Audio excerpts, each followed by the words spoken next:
Bonjour à tous, j'espère que vous allez bien. Voilà, moi j'ai ma tasse de café et on va se mettre un peu au travail car j'ai reçu la demande de Louis. Louis a fini sa 4e secondaire. Il va aller en 5e et il se demande ce qu'il va faire pour le cours de physique, pour les sciences. Voilà, alors... Vous devez savoir que vous pouvez trouver tous les programmes de l'enseignement secondaire sur Internet. Et donc, moi, j'ai fait la recherche, j'ai trouvé le numéro du programme. Et donc, ça, c'est le numéro de programme du cours de physique pour 5e et 6e, parce que normalement, on fait toujours le programme pour un degré. Donc 5e, 6e, il y a aussi les autres sciences, mais donc aujourd'hui, Louis me demande pour le cours de physique. Alors, c'est le programme de l'enseignement général et technique de transition. J'ai déjà expliqué ça avant, que en Belgique, quand on dit qu'on fait les secondaires de transition, ça veut dire que après avoir fini les secondaires, on n'arrête pas, mais on transite pour autre chose, donc pour des études supérieures, école supérieure ou université. Donc c'est ça que ça veut dire, technique de transition. C'est possible que vous soyez en technique de qualification ou un professionnel. Ça, normalement, ce sont d'autres programmes. Si vous avez des questions, vous pouvez me les poser. Mais donc aujourd'hui, le programme de physique en 5e. D'accord? Alors, quand on regarde le programme, donc si vous avez fait la recherche, voilà, sur Internet, vous avez tapé ça dans un moteur de recherche et vous avez trouvé le programme. Qu'est-ce qu'il dit d'abord? D'abord, il va vous donner des objectifs généraux. Qu'est-ce qu'on doit atteindre à la fin de 5e et aussi 6e? Quelles sont les attitudes adoptées et quelles sont les compétences que vous devez avoir. Je sais que ça ne vous intéresse pas peut-être énormément, je vais vite les lire, mais je sais ce qui vous intéresse, c'est exactement qu'est-ce que vous allez faire comme matière. On va le faire tout de suite après. Donc, objectif, c'est quoi? Former des citoyens. Donc, en tant que citoyen, vous devez avoir certaines notions de la physique. Pour certains, former des scientifiques, vous allez peut-être avoir un job dans le domaine des sciences. En sciences de base, parce qu'à chaque fois le programme fait la différence entre sciences de base et sciences générales. Et c'est quoi? Sciences de base, c'est pour ceux qui ne vont pas étudier les sciences après. Donc c'est pour gérer sa vie de... je dis côtoyen, mais c'est citoyen. Donc voilà. Est-ce que j'ai pas besoin de connaître un minimum pour savoir comment moi j'ai de l'électricité dans ma maison, par exemple, Donc gérer sa vie de citoyen. Et sciences générales, ça c'est pour ceux qui vont s'orienter vers les études scientifiques, mathématiques ou technologiques, qui vont continuer après, d'accord?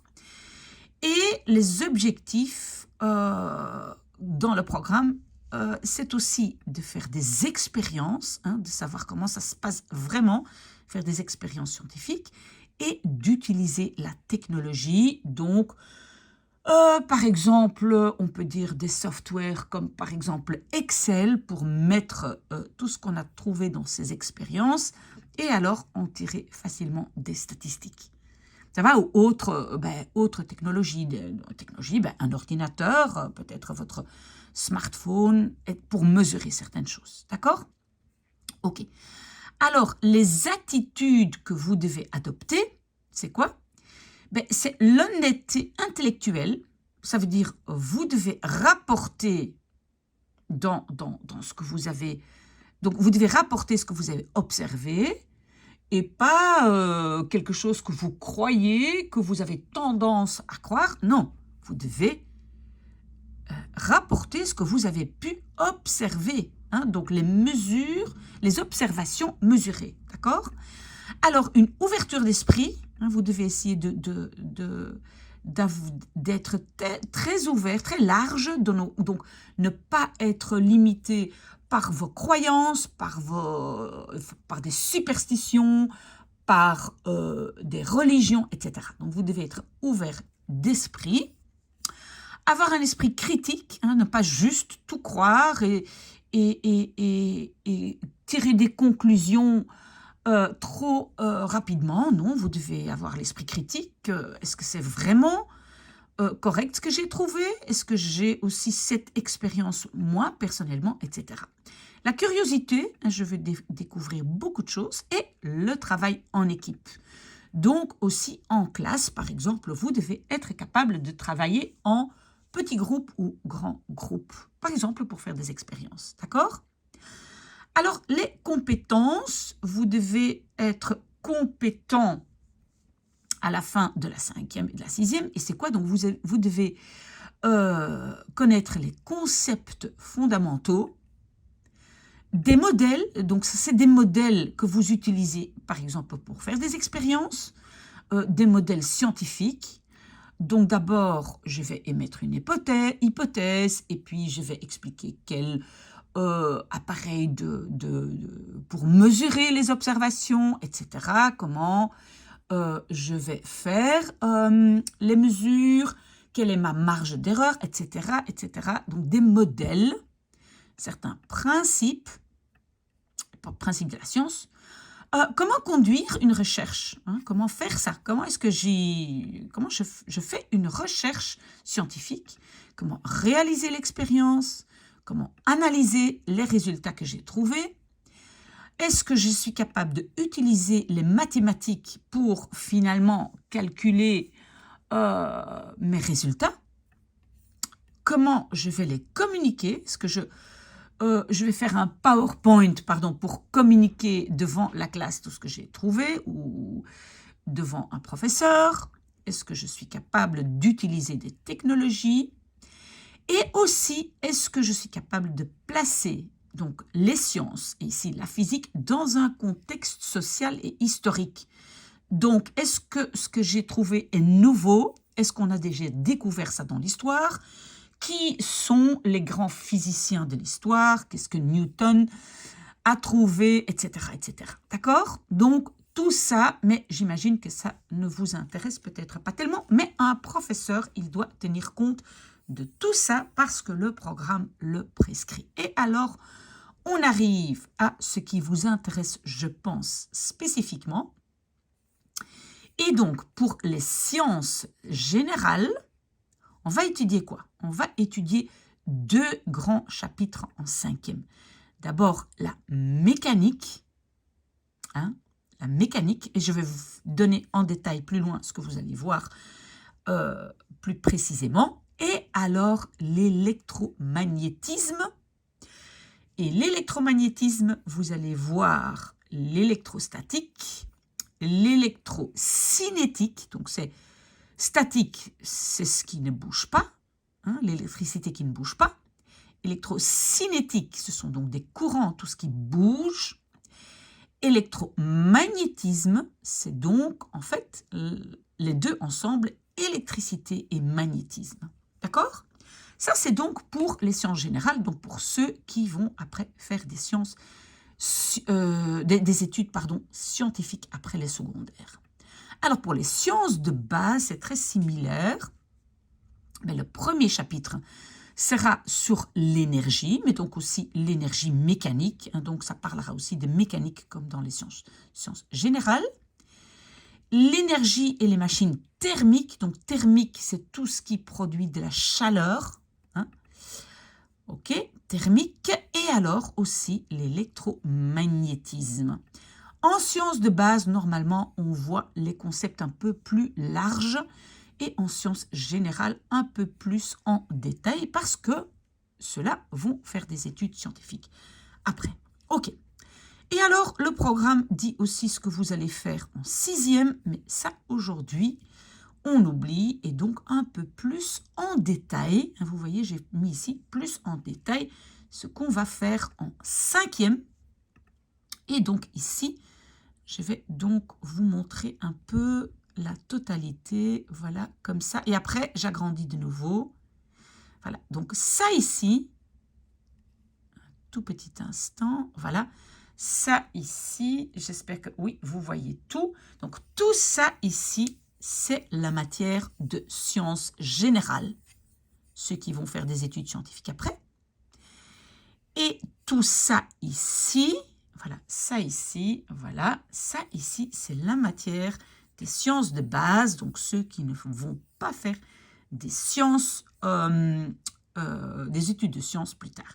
Ok, si vous avez envie de couper à ce moment-ci, ok, très bien. Vous avez les grandes lignes, mais ceux qui veulent maintenant connaître donc plus en détail ce qu'ils vont faire en cours de physique, ben, je vais agrandir. Et voilà, donc qu'est-ce que vous allez voir en mécanique? Ben, en mécanique, le MRU, donc c'est le mouvement rectiligne uniforme. C'est quoi ça? Donc, c'est par exemple une voiture qui roule à une vitesse égale. Donc, elle roule, c'est un mouvement, donc la voiture est un mouvement. Rectiligne, parce que la voiture va à l'horizontale, ou pas spécialement l'horizontale, mais en une ligne droite. Et elle est uniforme, donc la vitesse ne change pas, elle est à une vitesse uniforme. D'accord? Donc ça, c'est un exemple d'un MRU. D'accord? Vous allez voir le MRU A. Donc là, c'est la même chose, mais on introduit l'accélération. Donc une voiture qui, au départ, commence à 0 et puis accélère, accélère, accélère jusqu'à un certain point. Et donc, une fois qu'elle est à sa vitesse, ben là, on tombe de nouveau dans un MRU, une fois qu'elle a atteint sa vitesse uniforme. D'accord? Aussi, le mouvement parabolique, qui est en fait un mouvement à 2 dimensions. Et le mouvement parabolique, c'est quoi? Ben, par exemple, vous pouvez vous imaginer, vous avez un petit caillou en main, vous allez le lancer vers le haut, ben, il va aller de plus en plus haut, il va atteindre un certain point et puis il va retomber. Et donc, c'est un mouvement parabolique parce que c'est là, quand on dessine ce mouvement, donc d'abord vers le haut et puis vers le bas, on dessine en fait un parabole. Donc, vers le haut et puis vers le bas. Ça, vous allez voir. Et donc, de tous ces mouvements, vous allez voir donc la vitesse et l'accélération. Et en fait, on va dessiner tout ça en vecteurs. Donc, des grandeurs vectorielles. Je sais qu'il y a des gens qui ont horreur de vecteurs. Moi aussi, quand j'étais en secondaire. Pourquoi? Parce que les vecteurs, ben, ce sont comme ça des flèches qui ont un sens et une direction, enfin, etc., etc. Vous allez parler de vecteurs. OK. Mais donc, c'est vitesse et accélération. D'accord. Alors, vous allez devoir connaître les 3 lois de Newton, Isaac Newton. Le principe de l'inertie. Ça, c'est donc quand on calcule toutes les forces sur un objet. Eh bien, quand toutes les forces sont nulles, on peut s'imaginer que il y a une personne qui pousse un objet et l'autre qui tire.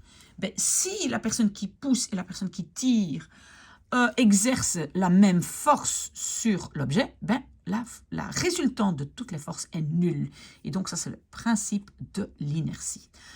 Alors aussi, la loi fondamentale de la dynamique. Donc, vous allez devoir connaître les formules d'accélération d'un objet. Donc, l'accélération.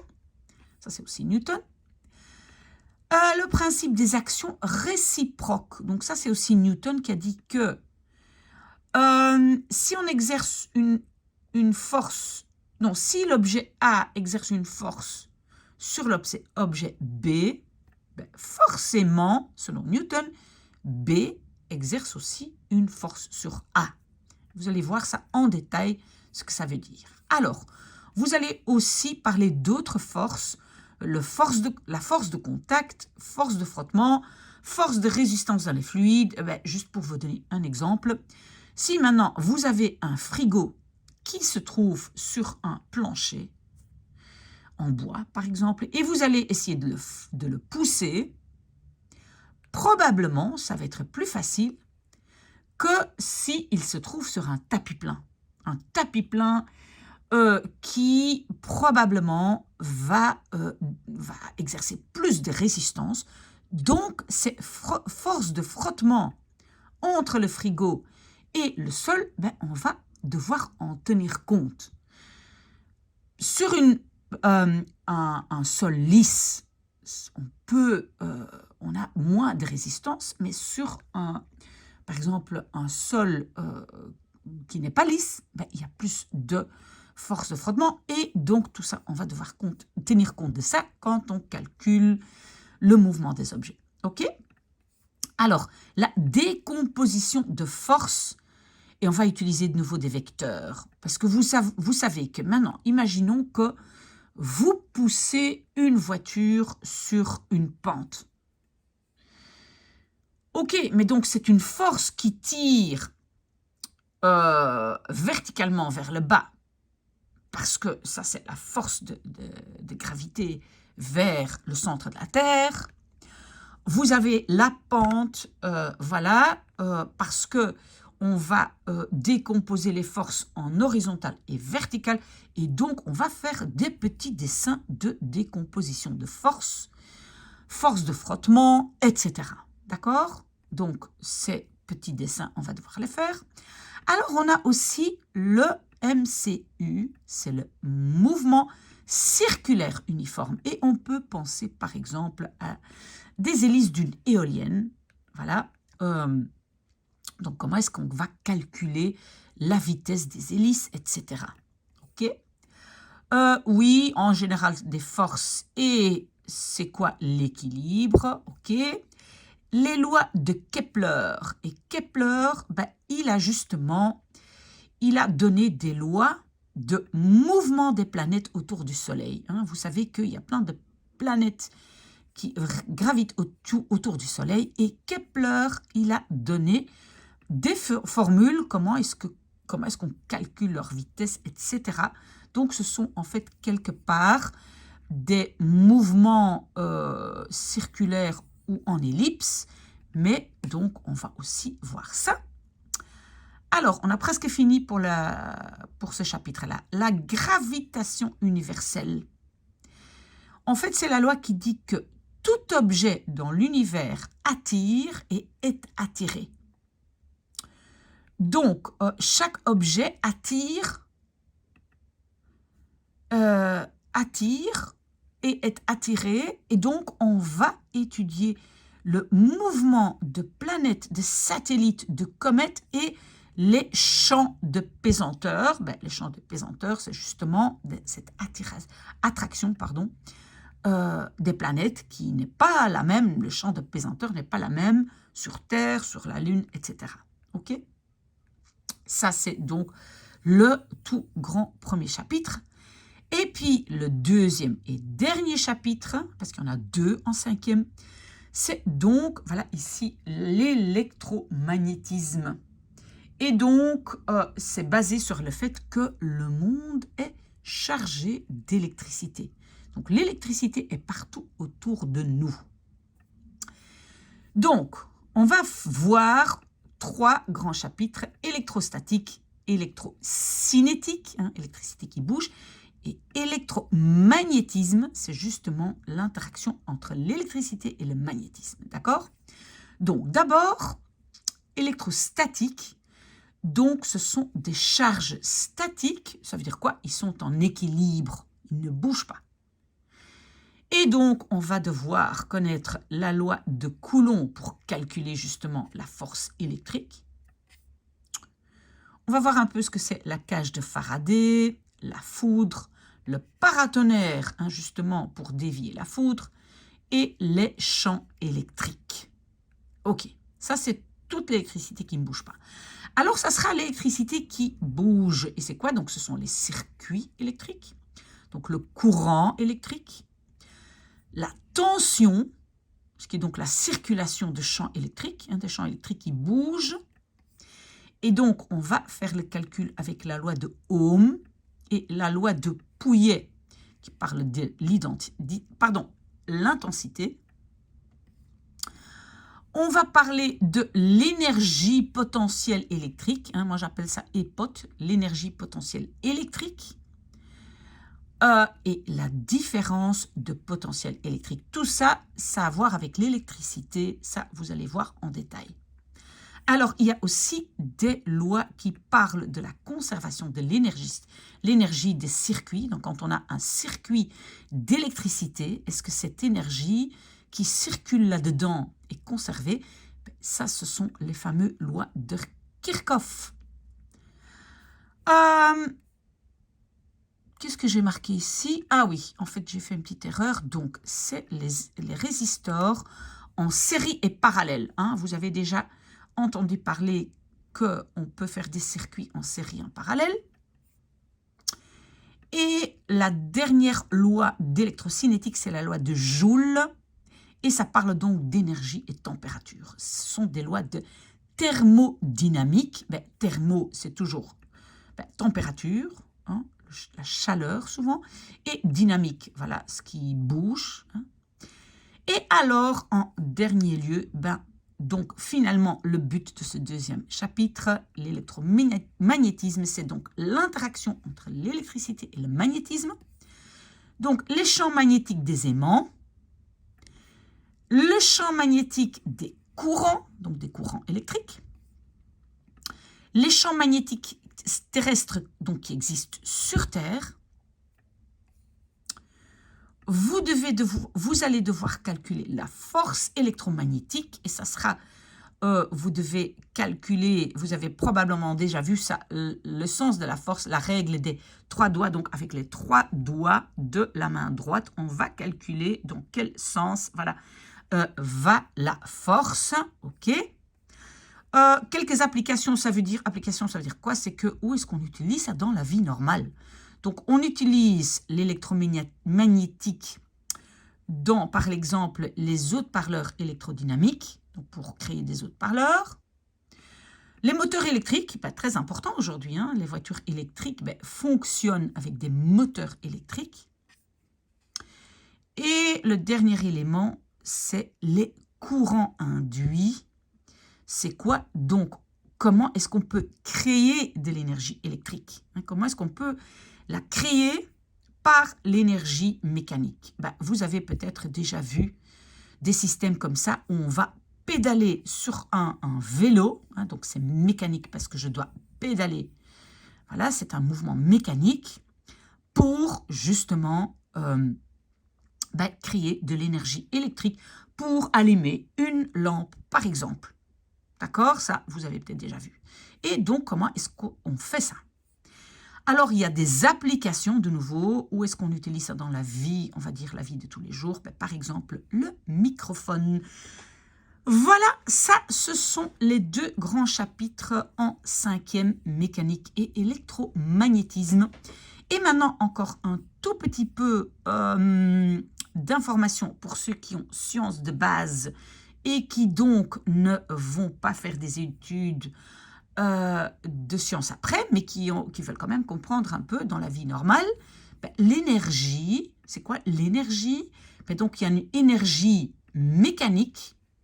L'énergie mécanique, souvent, c'est l'énergie potentielle et l'énergie cinétique. L'énergie potentielle, c'est par exemple, si maintenant, je transporte un grand bloc en béton avec une grue à, je ne sais pas, X mètres de haut, à 30 mètres de haut, ce bloc de béton a une énergie potentielle parce que si ce bloc de béton va tomber, il peut écraser pas mal de choses. Ça, c'est donc l'énergie potentielle. L'énergie cinétique, c'est l'énergie d'un objet en mouvement. Une voiture qui roule, si elle fonce dans un mur, elle va faire des dégâts parce qu'elle a une énergie cinétique. Et donc, on va voir comment on peut transformer l'énergie potentielle en énergie cinétique. Comment est-ce qu'on peut conserver de l'énergie? Parce qu'on peut la produire, on peut pédaler sur un vélo, mais comment est-ce qu'on peut conserver cette énergie? Alors, on va aussi parler de énergie mécanique, hein, qu'on avait déjà eu là avant, et de l'énergie thermique en présence de frottement, hein, donc quelque chose, un objet qui va frotter, par exemple, une voiture qui va rouler sur une autoroute, ben, il y aura aussi de l'énergie thermique, par exemple, les pneus sur le sol vont générer de l'énergie thermique. Ok.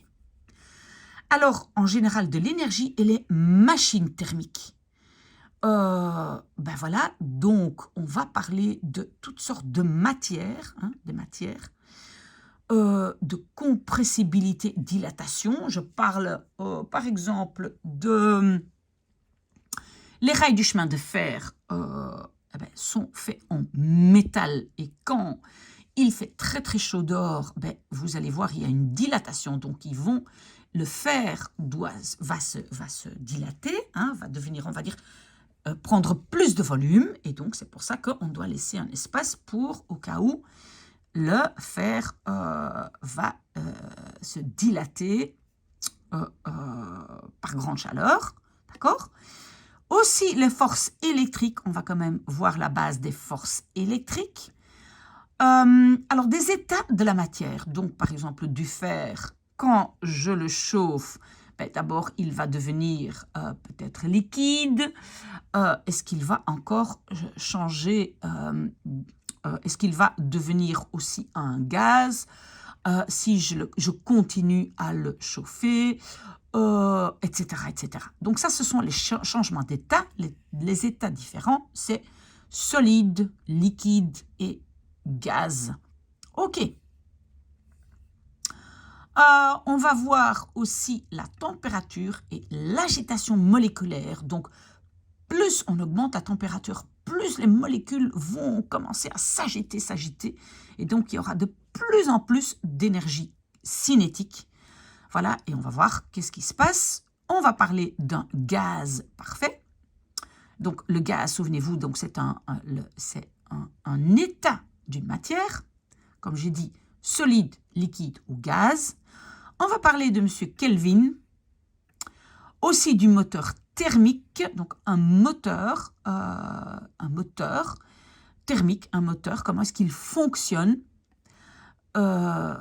sur la création de chaleur, et alors les rendements.